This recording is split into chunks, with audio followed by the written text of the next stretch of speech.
ഇനി കുംഭക്കൂറാണ്. അവിട്ടത്തിൻ്റെ അവസാനത്തെ 2 പാദം ചതയം, പൂരൂരുട്ടാതി, മുക്കാല് ഈ നക്ഷത്രക്കാർ ചേർന്നതാണ് കുംഭക്കൂറിൽ വരുന്നത്.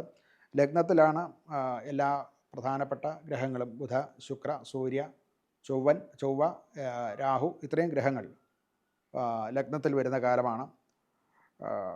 ജീവിതത്തിൻ്റെ നടന്നുകൊണ്ടിരിക്കുന്ന ഒരു പ്രധാനപ്പെട്ട കാര്യങ്ങളിൽ നിന്ന് ഒരു ജീവിത ദശാബോധം കൊച്ചൊന്ന് മാറ്റി മറ്റൊരു ദിശയിലേക്ക് മാറാനുള്ള ഒരു ശ്രമം അഥവാ അങ്ങനെ ഒരു ചിന്ത ഉണ്ടാകുന്ന കാലമാണ്.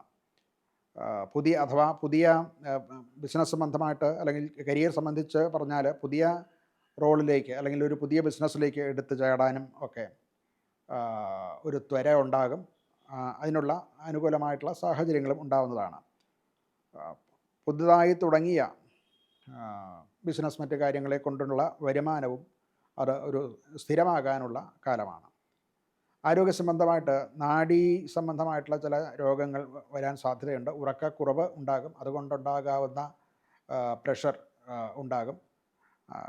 അത് കുടുംബ കാര്യങ്ങളിലേക്കും കുടുംബ ബന്ധങ്ങളിലേക്കും അത് ബാധിക്കാവുന്നതാണ്.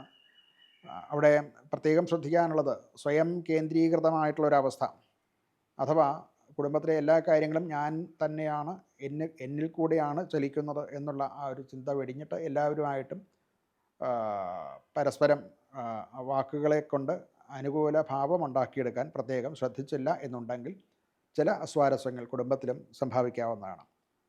പരിഹാരമായിട്ട് കാരൽ ദാനം ചെയ്യുക, അതുപോലെ സാധുജനങ്ങൾക്ക് ഭിക്ഷക്കാർക്കും മറ്റും വേണ്ട ദാനാദികൾ ചെയ്യുക, അവരുടെ അനുഗ്രഹം തേടുന്നതും